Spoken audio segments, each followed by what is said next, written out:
Estamos viendo una serie que Dios nos ha inspirado, que se llama Kryptonita. Yo pensé que no alcanzabas a llegar, qué rico. Kryptonita. Este año es el año de una vida nueva en santidad. Eso es lo que Dios nos ha dicho. Entonces vamos a preparar nuestro corazón para seguir en esta serie de Kryptonita, porque tiene que ver con todo lo que Dios está haciendo en nuestra vida precisamente para caminar en santidad. Y para ello Dios nos ha dado una historia de ficción que recordamos que se llama Superman. Superman fue escrita realmente en 1938 y fue en la época de la tiranía nazi. De manera que Superman llegó con una historia que era inspiradora, que era alentadora para las personas, de un personaje, de un héroe que iba a luchar por el bien y que de alguna manera pues traía esperanza para las personas. Eso fue en 1938 y se constituyó este héroe por todo el mundo. ¿En dónde? En todo lado, en radio, televisión, en tiras cómicas, todo el mundo hablaba de Superman. Pero él solamente era, pues digamos que un héroe, y debido tal vez a la falta de realidad o a la invulnerabilidad, si se puede llamar de alguna forma, en 1940, o sea 2 años más tarde, ya Superman deja de ser un superhéroe y lo que hacen es inventar una sustancia que efectivamente era radioactiva llamada Kryptonita, o sea, un compuesto del planeta natal de Superman que podría neutralizar todos sus poderes, digamos que sobrenaturales. Y bajo la influencia de la Kryptonita, Superman sencillamente no podía ejercer todos esos poderes y era un ser humano común y corriente. Entonces, como cristianos, es esta alegoría la que nos permite a nosotros también hacer un comparativo con nuestra vida. ¿Por qué? Porque Superman, como lo enseñó el pastor, o lo recordó el pastor hace algunas semanas ya, pues no es de este planeta, las tiras cómicas, y la palabra de Dios dice que nosotros no somos de este mundo, ¿verdad? También dice, o las tiras cómicas hablan de que él posee unos poderes sobrenaturales. ¿Y cuántos saben que los hijos de Dios también podemos caminar en el poder sobrenatural de Dios? Así es, amén. Superman lucha contra el mal y nosotros los hijos de Dios luchamos contra el mal. Superman protege a los que están oprimidos por el enemigo y nosotros también protegemos y luchamos por los cautivos, por los que están oprimidos. Y Superman recibe la fuerza del sol y nosotros recibimos la fuerza del Espíritu Santo de Dios. Entonces este comparativo pues realmente es interesante porque hay una sola cosa que detiene a Superman y se llama la Kryptonita. Pero incluso la ventaja que tiene la Kryptonita sobre Superman es que no se identifica claramente, es decir, está cerca y no se reconoce fácilmente, y él podría estar bajo la influencia de la Kryptonita en cualquier momento sin darse cuenta. Y eso también es una similitud con nuestra vida cristiana. Muchas veces podemos estar bajo el efecto de una Kryptonita espiritual, estar debilitándonos en nuestra vida y no estar dándonos cuenta. Entonces, bienvenidos nuevamente a esta serie que va a ser de mucho alimento, yo creo que para todos nosotros. ¿Por qué? De nada. Estamos llamados a vivir una vida extraordinaria, ¿sí? Amén. Somos seres absolutamente extraordinarios.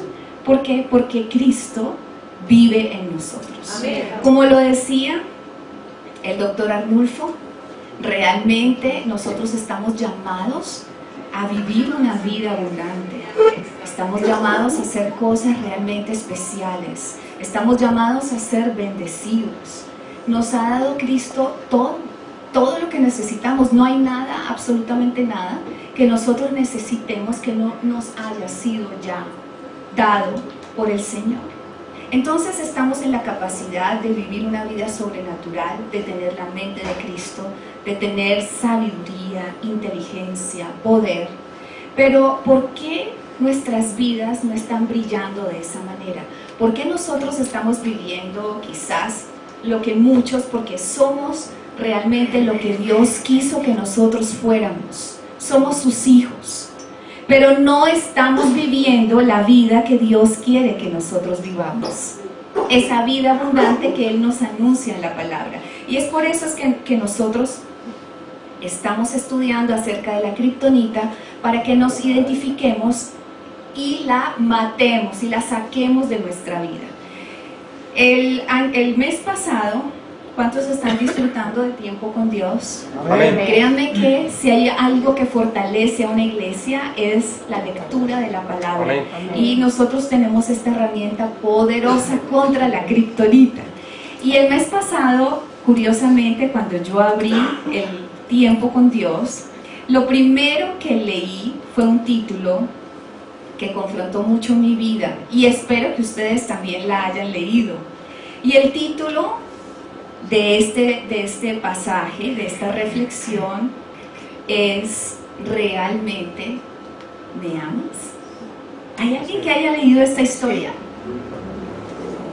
Dice el escritor, se trata de un pastor de una iglesia en Corea. Dice que él iba por un camino cubierto de espesa niebla cuando escuchó la voz del Señor diciéndole: ¿realmente me amas? Inmediatamente sentí una vergüenza imposible de describir.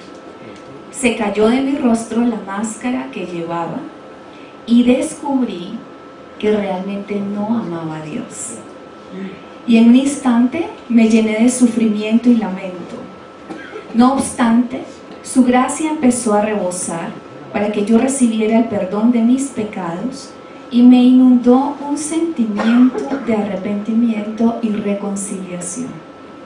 Y es hermosa esta historia porque no la voy a leer toda, pero sí quiero recordártela, que es un pastor que llevaba una vida sencilla y muy entregada al ministerio, pero realmente cuando es confrontado con esta pregunta, él se da cuenta que él estaba viviendo una vida como pastor porque buscaba era el reconocimiento de las personas, el reconocimiento, que le dijeran que él se podía destacar por ser una persona abnegada y un buen pastor. Pero dice la reflexión que a él le faltó amor por el Señor, que a él le faltó amor por el prójimo y amor por sus hijos. Y al final dice que comprendí que realmente necesitaba este arrepentimiento. Entonces brotó de mí un amor más profundo y nuevas fuerzas por quienes dejaron de ser indigentes y regresaron a la iglesia con una vida nueva. Y eso es lo que Dios quiere hacer en nuestra vida, darnos una vida nueva. Y es por eso que es necesario tener un mensaje confrontativo. Todos estos mensajes de kriptonita son confrontativos para nuestra vida porque nos ayuda a identificar y a sacar esto de nuestra vida. Y la pregunta para todos nosotros es la misma: ¿realmente me amas? Cuando nosotros vemos lo que Dios escribe en su palabra a todas las iglesias, y cuando nosotros vemos lo que estamos viviendo como iglesia en este tiempo, y no hablo solamente de Tierra Nueva, hablo de la iglesia de Cristo, realmente, y ahorita le estaba hablando con los servidores, que nosotros estamos viviendo cosas muy diferentes a lo que leemos. Cuando nosotros leemos la Biblia, vemos el movimiento de las iglesias y vemos cosas que son muy diferentes a, que suceden hoy, a las cosas que suceden hoy día. Yo no sé si, por ejemplo, Pedro y Pablo pudieran en un momento dado reunirse allí con, quizás en una roca en este tiempo, y usted escuchar una conversación como esta. Imagínese usted a Pedro diciéndole: ¿qué hubo, hermano Pablo? ¿Cómo vas?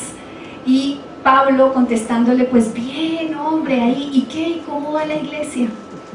Y Pablo de pronto diciéndole: no, pues súper chévere, no te imaginas la alabanza que tenemos, no te imaginas que ahora el culto no se demora tanto. Y además la iglesia mía tiene un sitio especial para los niños, de manera que es muy confortable. ¿Y tú qué más? No, pues yo, hermano, como aburrido de mi iglesia. Lo que pasa es que en mi iglesia es solo doctrina y discipulado. ¿Por qué no me invitas a la tuya?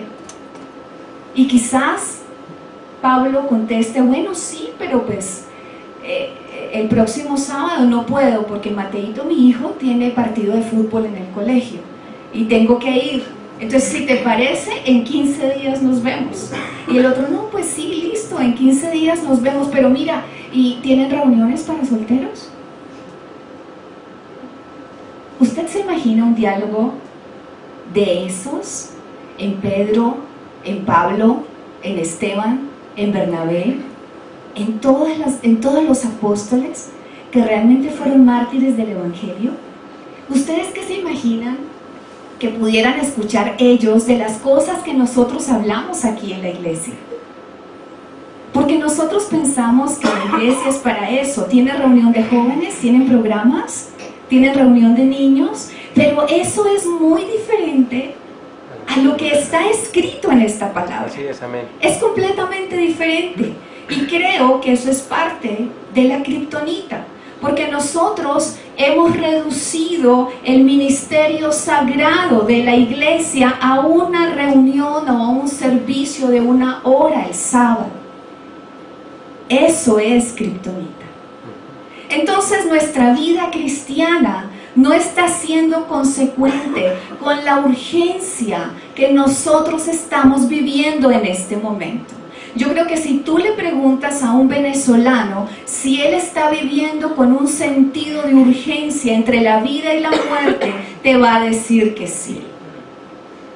Pero nosotros nosotros hemos ignorado el contenido de la Biblia. Estaba el jueves o el viernes, bueno, estaba hace 2 días en la peluquería y el peluquero estaba organizándome y yo le decía, bueno, ¿qué pasaría si tú murieras hoy? Realmente la gente no está interesada en conocerlo, pero ni siquiera la iglesia. Aquí en este libro está contenido todas las cosas que se han cumplido paso a paso y letra por letra. Y aquí en este libro nos dice lo que va a pasar, las cosas que estamos viendo, lo que ha de venir. Pero nosotros creo que estamos siendo indiferentes. Es como si nosotros pudiéramos ver que hay personas que están caminando directo al abismo y tú y yo las estamos viendo, pero no estamos haciendo nada con respecto a eso. Estamos muy quietos, estamos muy estáticos, pensando quizás que no tendremos que rendir cuentas acerca de esto. Pero lo cierto es que vamos a matar esa kriptonita y vamos a analizar hoy un aspecto de la kriptonita que nos está debilitando a cada uno de nosotros. Apocalipsis, cuando tú lees el libro de Apocalipsis, es un libro de esperanza, pero también es un libro de advertencias y de grandes advertencias. Las cosas no eran como debían ser en la iglesia cristiana. Cuando tú lees Apocalipsis, Jesús está hablando a las iglesias y Jesús está confrontando las iglesias porque las iglesias están viviendo cosas muy diferentes al propósito de Dios y por eso es que Él tiene que exhortar y comprometer a los cristianos a llevar una vida realmente digna del propósito de Dios. Y la verdad es que muchos sabemos que Jesús regresará. Y muchos estamos expectantes y nos alegramos. Pero ¿quién podrá resistir la ira de Dios? Porque eso es lo que dice también este libro. Entonces nosotros hoy vamos a analizar una parte de la kriptonita y es en la iglesia Laodicea. Voy a contar un poquito, antes de leer la palabra, voy a contar más o menos el contexto histórico que se estaba llevando a cabo en esta iglesia. En Laodicea era la ciudad más rica de las 7 ciudades que describe el libro de Apocalipsis, para las cuales Cristo escribió a través del apóstol Juan. Y la Odisea era conocida por su industria bancaria, por la confección de lana y por la escuela de medicina, que los doctores. Ellos fabricaban un ungüento muy especial, un colirio especial para los ojos, y eran famosos por eso. Traía, digamos que, mucha sanidad a través de la medicina. Pero la ciudad tenía un problema y era el suministro de agua. Entonces ellos construyeron un acueducto y tenían que transportar agua desde la fuente a través del acueducto hacia la ciudad, pero el agua que podían tomar era agua termal, era agua caliente. Sin embargo, ya cuando llegaba a través del acueducto a la ciudad, el agua llegaba tibia, no fría. Ojalá hubiera llegado caliente o fría, pero llegaba tibia. La iglesia había llegado a ser tan insípida como el agua tibia que llegaba a la ciudad. Y es por eso que la kriptonita de hoy se llama tibieza espiritual. Tibieza espiritual. Diga conmigo, prometo amar a la pastora al principio de esta prédica y al final. Apocalipsis 3, verso 15. Apocalipsis, capítulo 3, verso 15. Dice la palabra de Dios, ¿cómo se titula? El mensaje a la Odisea. Mensaje de la iglesia a la Odisea. Dice la palabra de Dios, yo conozco tus obras, que ni eres frío ni caliente. Ojalá fueses frío o caliente, pero por cuanto eres tibio y no frío ni caliente, te vomitaré de mi boca. Porque tú dices, yo soy rico y me he enriquecido, y de ninguna cosa tengo necesidad. Y no sabes que tú eres un desventurado, miserable, pobre, ciego y desnudo. Por tanto, yo te aconsejo que de mí compres oro refinado en fuego, para que seas rico, y vestiduras blancas para vestirte, y que no se descubra la vergüenza de tu desnudez. Y unge tus ojos con colirio para que veas. Yo reprendo y castigo a todos los que amo. Sé pues celoso y arrepiéntete. He aquí yo estoy a la puerta y llamo. Si alguno oye mi voz y abre la puerta, entraré a él y cenaré con él y él conmigo. Al que venciere, diga conmigo, al que venciere, le daré que se siente conmigo en mi trono, así como yo he vencido y me he sentado con mi Padre en su trono. El que tiene oído, oiga lo que el Espíritu dice a las iglesias. Es una palabra bien confrontativa, pero yo creo que es necesaria en este tiempo, y no estoy hablando específicamente Iglesia Tierra Nueva, creo que es la iglesia de Cristo en general, porque estamos viendo cosas demasiado difíciles.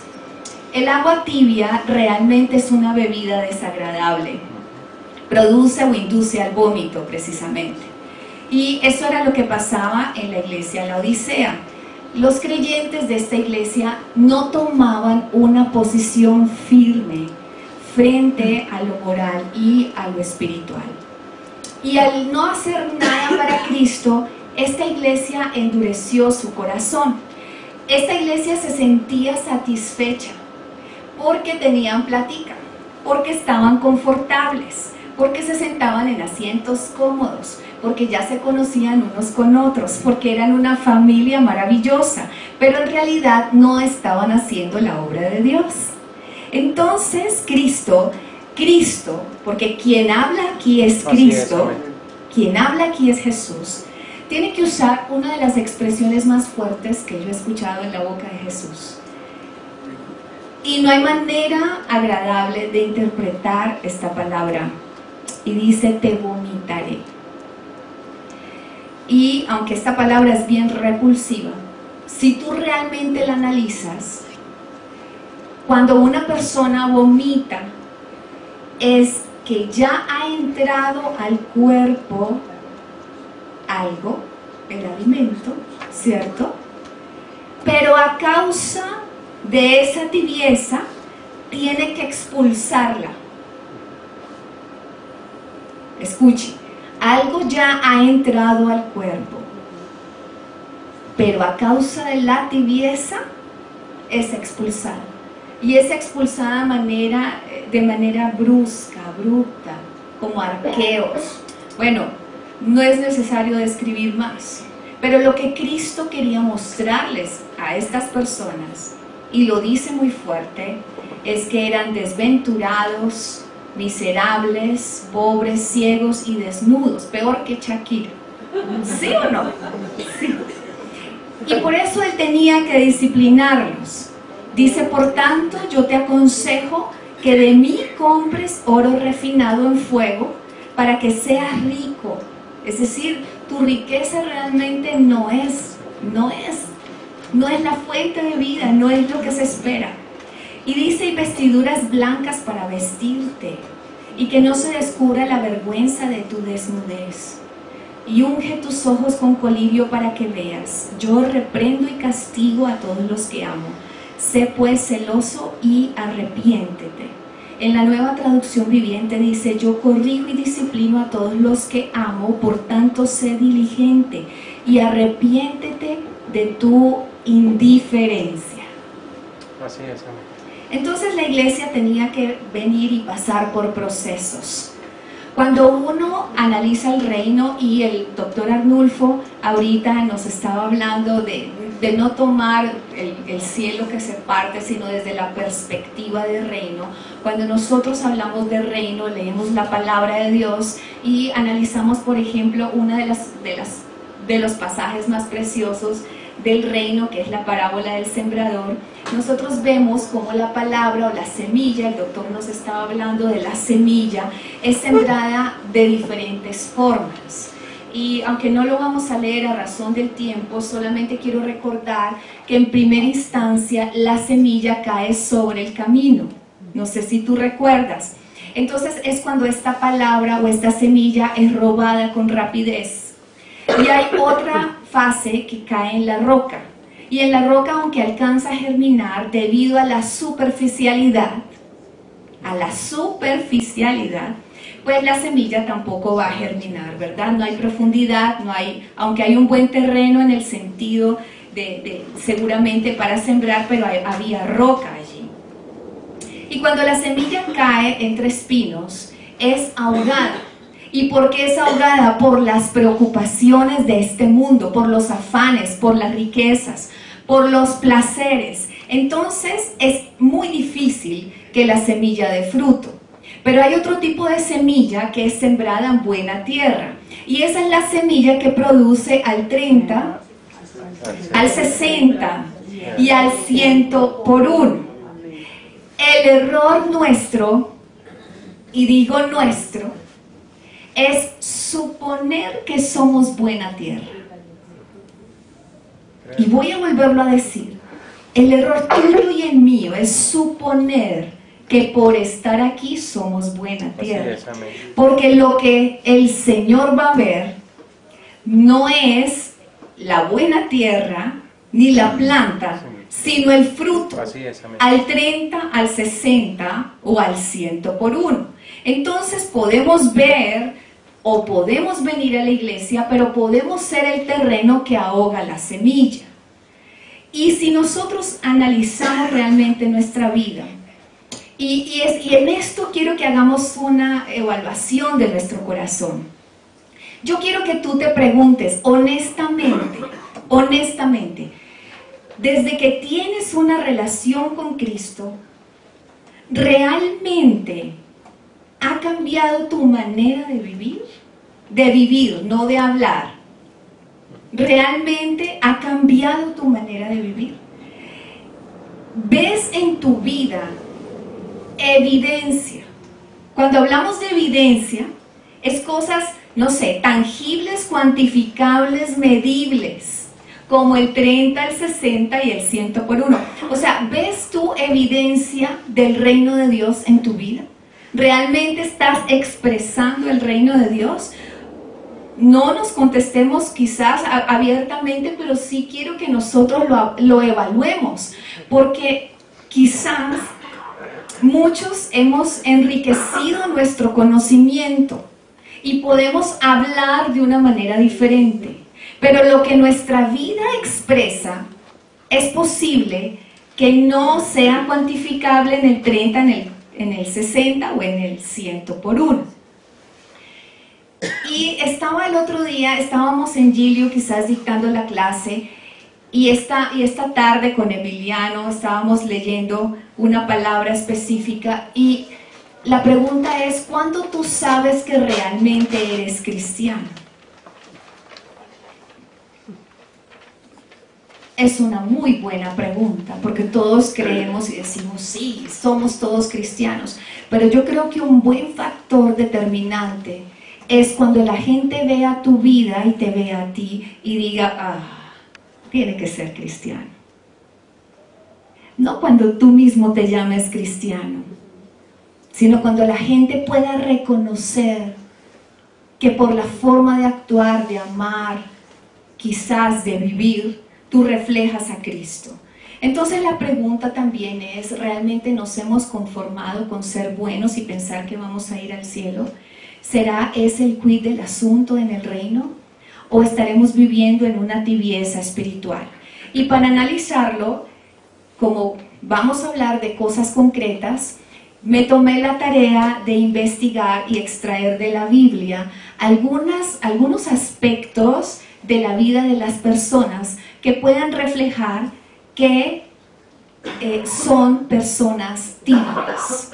Y créanme que cuando estuve extrayendo estos versículos, también fue confrontado mi corazón. Las personas tibias asisten a la iglesia con regularidad. Eso es lo que se espera de los buenos cristianos, ¿verdad? Por eso asisten, pero no creen sinceramente que Dios esté allí. No entran al templo con reverencia y devoción. No creen que santificado es su nombre. Y posiblemente mientras Johnny adora y dice, postrémonos delante de Dios, porque Él está aquí. Posiblemente no todos lo hagan, porque aunque estén aquí, realmente no creen que Dios esté aquí.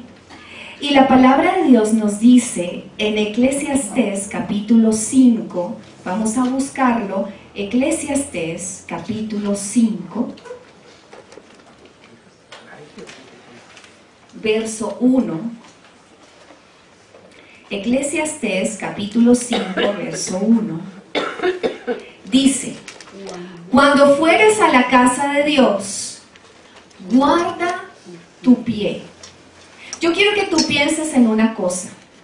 Cuando tú no tienes reverencia por el nombre de Dios, no solamente el cuerpo de Cristo es afectado, sino que tú mismo eres afectado. Así es. Dice, cuando fueres a la casa de Dios, guarda tu pie y acércate más para oír que para ofrecer el sacrificio de los necios, porque no saben que hacen mal.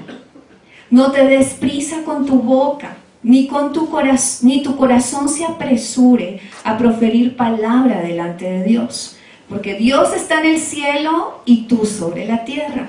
Por tanto, sean pocas tus palabras, porque de la mucha ocupación viene el sueño, y de la multitud de las palabras la voz del necio. Ahorita estamos planeando el viaje a Israel, y por casualidad mi padre estaba en esos días acá y me escuchó que estábamos planeando, y él me decía, bueno, ¿y a dónde quieren ir? Y yo le conté más o menos a dónde íbamos, y él me dice, bueno, yo quiero que tú incluyas también visita a las mezquitas, por lo menos a una. Y yo, no, papi, eso es de los musulmanes. Y no, me decía, sí, quizás eso tenga algo que enseñarte. Y me puse a meditar y él me explicaba la reverencia, el temor que estas personas tienen a su Dios, a un Dios incorrecto, con un corazón hambriento, con un corazón deseoso de conocer la verdad. Ni siquiera la palabra es tomada con ligereza. Entonces dije, qué interesante. Pero las personas tibias no piensan que cuando el pastor da el mensaje es Dios quien habla. Así es, amén. No lo piensan. No adoran, solo cantan. Y cuando cantan no piensan que Dios verdaderamente está allí. Participan de un culto religioso, pero no en una relación de amor con el Señor.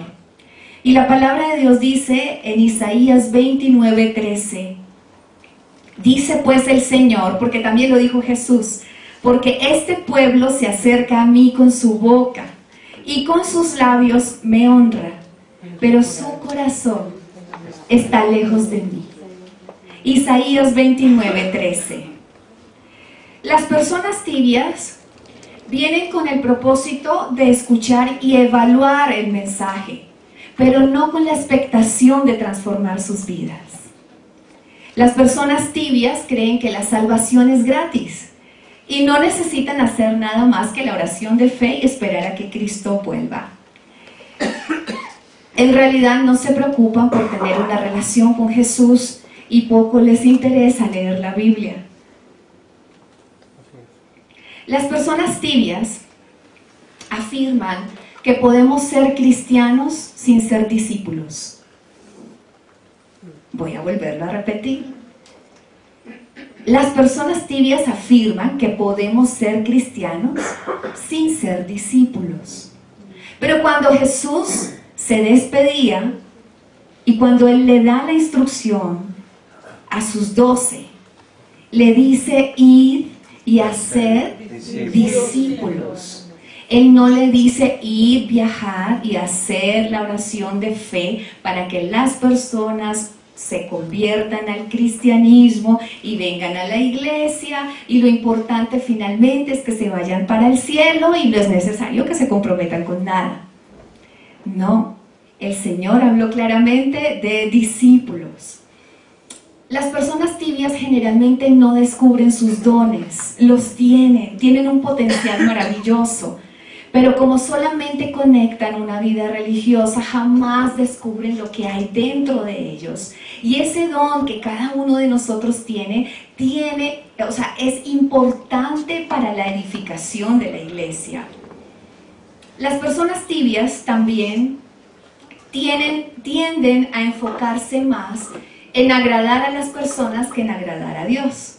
Entonces, si se presenta de pronto una situación donde algo esté en conflicto entre lo que dice Dios y de pronto lo que piense la gente, de pronto que se negocia, se acomoda y finalmente se vuelven permisivas.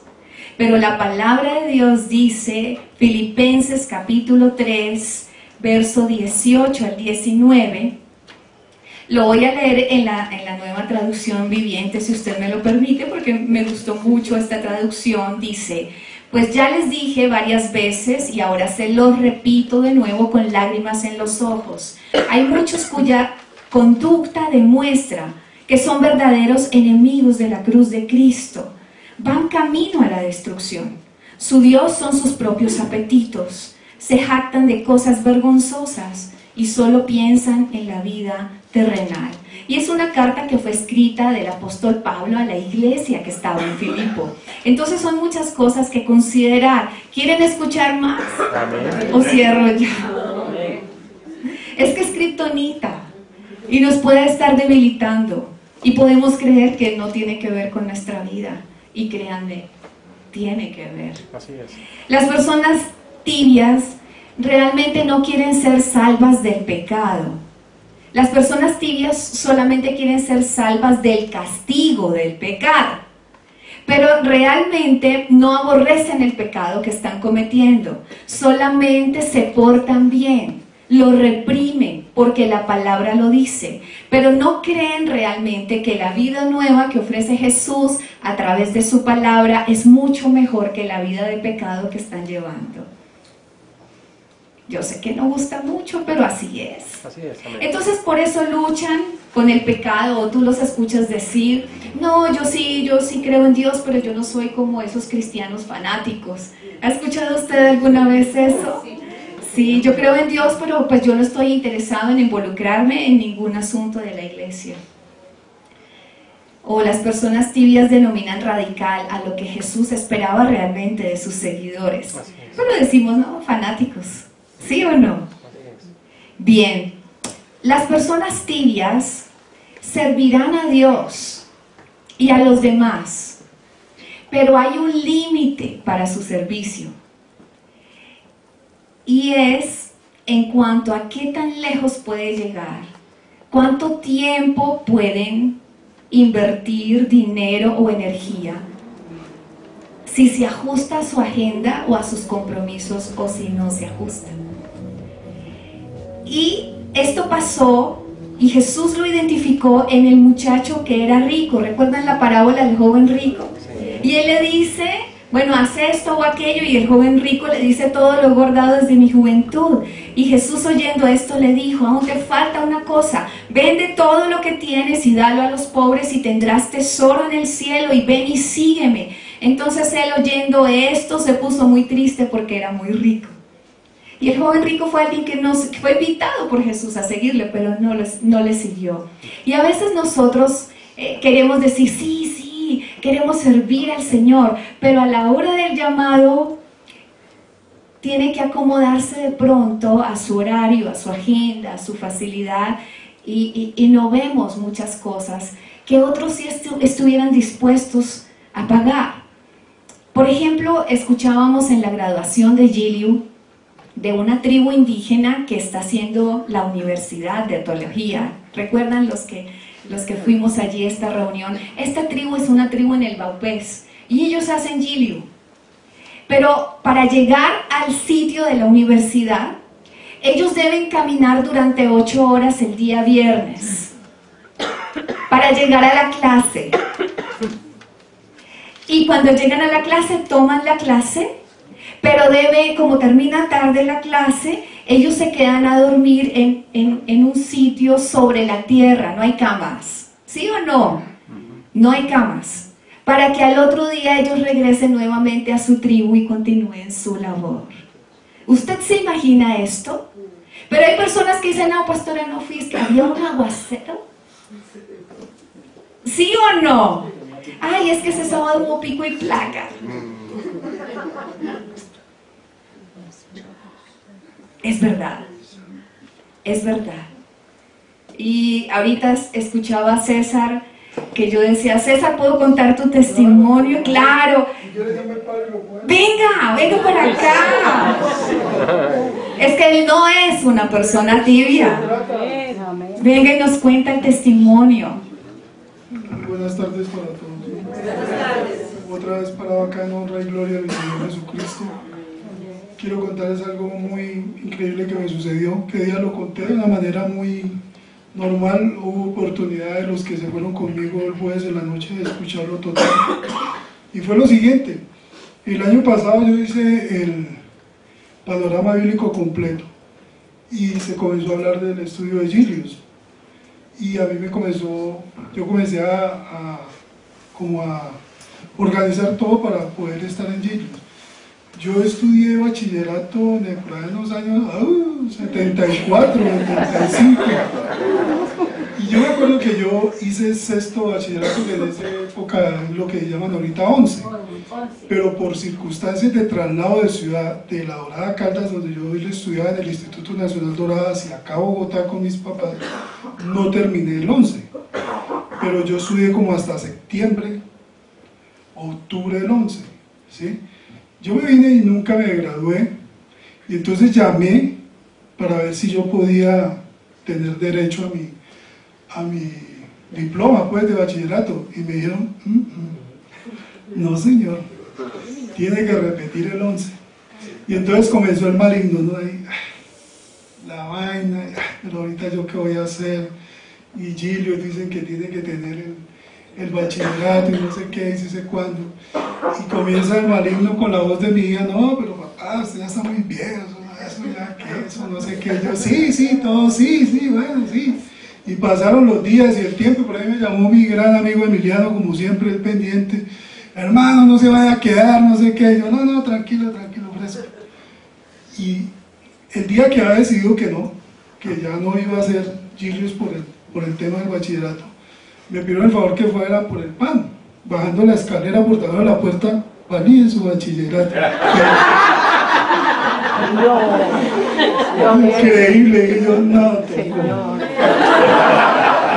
Lo recogí, llamé inmediatamente y aparté, y bueno, ya llevo un mes, todo febrero.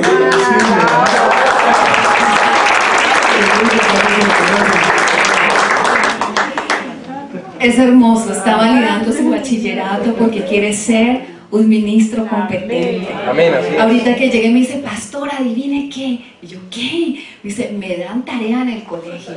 Y entonces me dicen que tengo que exponer sobre el país de Egipto. Y adivine qué voy a hacer. Y yo, ¿qué? Voy a predicarles la palabra de Dios.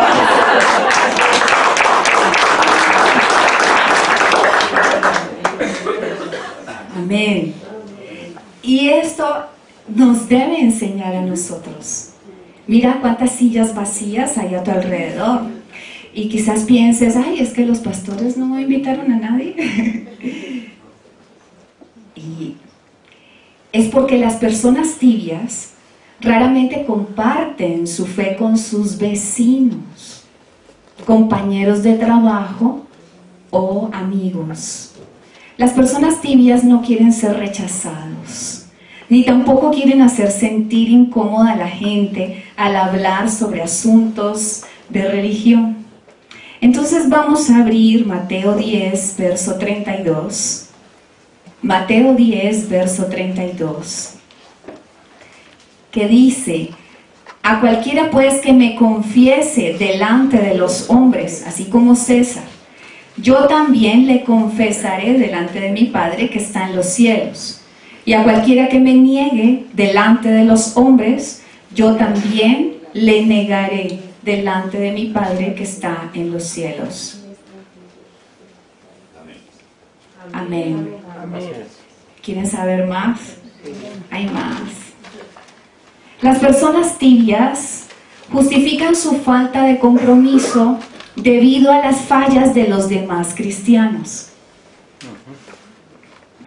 Es que ese pastor hizo esto o aquello, es que ese cristiano hizo esto o aquello, entonces yo no voy a creer, yo no me voy a comprometer, yo no voy a ir, yo no voy a hacer, pero es que yo te digo, Adán hizo esto y aquello.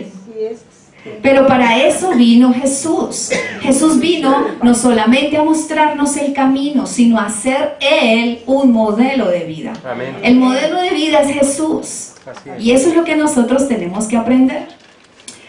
Las personas tibias viven su moralidad o su bondad comparándose con gente del mundo secular.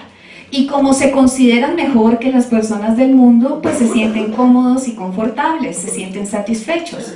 Pero la palabra de Dios nos enseña en Lucas 18, voy a leerlo rápidamente, que había un fariseo puesto en pie que oraba consigo mismo de esta manera: Dios, te doy gracias, porque no soy como los otros hombres, ladrones, injustos, adúlteros, ni aun como este publicano.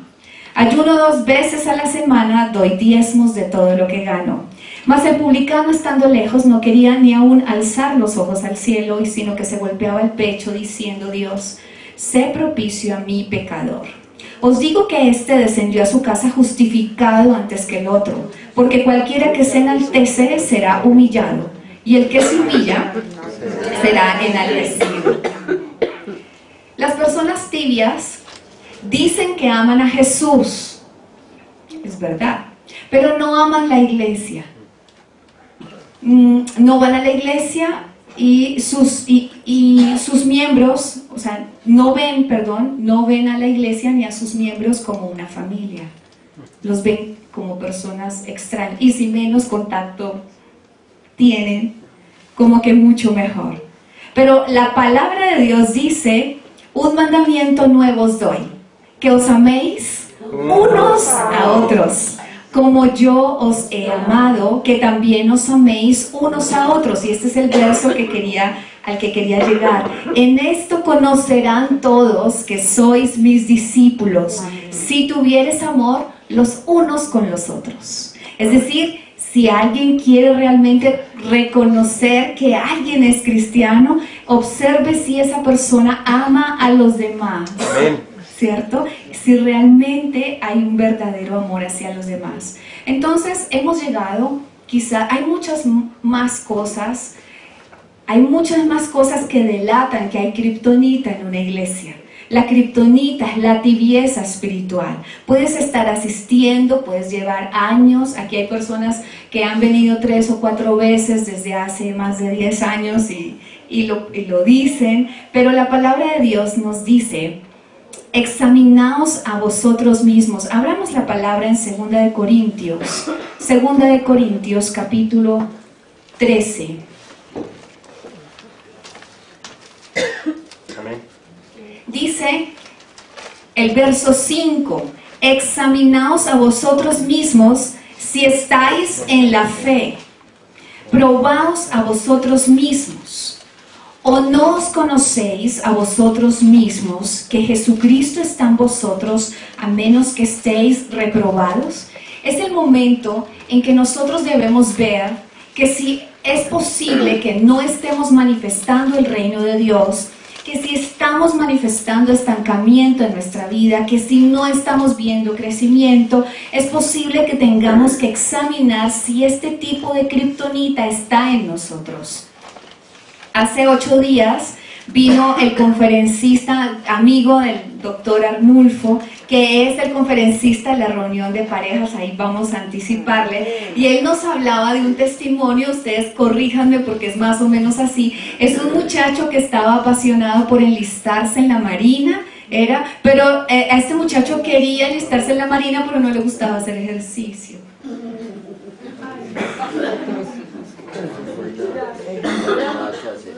¿Ustedes piensan que se podría?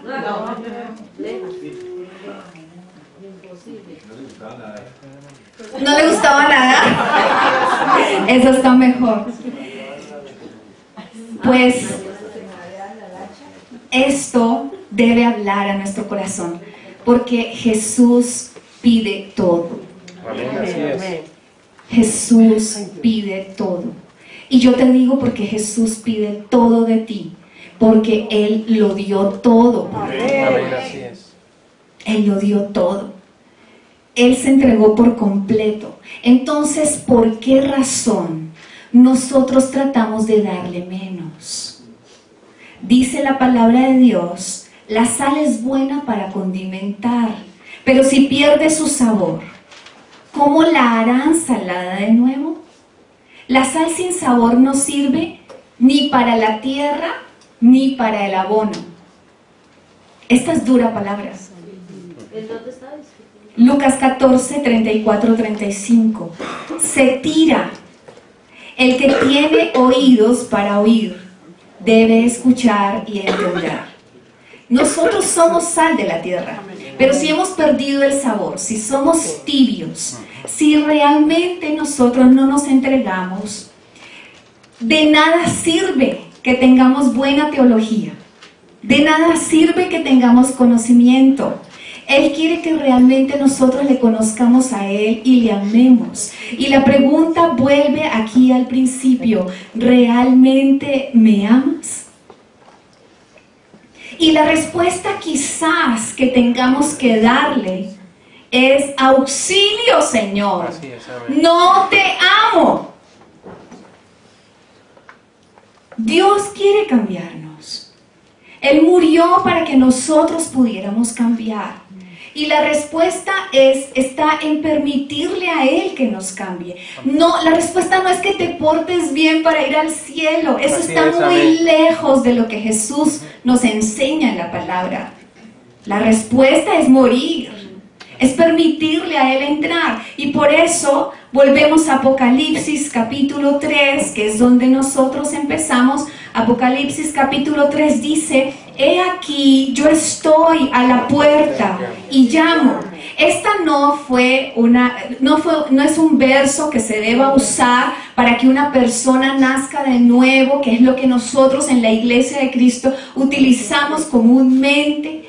No, este mensaje estaba escrito a una iglesia que llevaba tiempo haciendo un culto religioso y el Espíritu Santo estaba por fuera. Entonces el Espíritu Santo tiene que golpear a esta iglesia y tiene que decirles: yo estoy a la puerta, déjenme entrar. Dice: si alguno oye mi voz y abre la puerta, entraré a él y cenaré con él y él conmigo. Al que venciere, porque sabemos que esto no es fácil, le daré que se siente conmigo en mi trono, así como yo he vencido y me he sentado con mi Padre en su trono. El consejo de Cristo no es que nos portemos bien. El consejo de Cristo no es que sirvamos, es que le amemos. El consejo de Cristo es que le abramos la puerta. Amén, así es. Es que le abramos la puerta. Santiago 4:8 dice: acérquense a Dios y Él se acercará a ustedes. El hecho es que nosotros en la iglesia de Cristo necesitamos pedirle al Espíritu Santo de Dios que nos ayude a amarlo a Él, que nos enseñe a amarlo a Él. Es el tiempo de despertar, es el tiempo de dejar de seguir siendo los mismos, hablando de las mismas cosas y quejándonos de las mismas cosas. Es el tiempo de que entendamos que Dios tiene algo maravilloso y es por eso que Él derramó su amor en nuestro corazón por el Espíritu Santo. Ahorita el doctor estaba invitando al encuentro y a veces cuando anunciamos el encuentro pareciera que nosotros les pidiéramos un favor de que fueran. Pero realmente todos necesitamos tener un encuentro con Jesús. Todos estamos viviendo, vuelvo a repetirlo, todos estamos viviendo una vida tibia. Así es. Amén. Si tú no te sentiste identificado, créeme que es complicadísimo, porque yo fui confrontada en cada una de estas cosas y soy pastora y predico. Pero ¿cuál es la motivación que cada uno de nosotros tiene en su corazón? ¿Hasta dónde o hasta cuándo vamos a llegar sin descubrir todo lo que Dios hizo por nosotros, sin corresponder realmente a su amor? Vamos a orar y vamos a reflexionar. Jonathan, si me acompañas. Y quiero que por un momento meditemos en esto. No son los programas, no es la estructura física. No podemos seguir dándole a Dios quizás una agenda de sábado porque hay cosas más importantes que a veces salen, que se me cruzan. Pastor, es que no fui por esto o aquello. Créanme, yo predico el mismo mensaje, haya uno o hayan 5 o hayan 100. El mensaje es el mismo, pero somos nosotros los que estamos debilitándonos y llevando una vida sin propósito y sin poder, cuando Dios tiene tanto para nosotros. Vamos a ponernos en pie y vamos a reflexionar.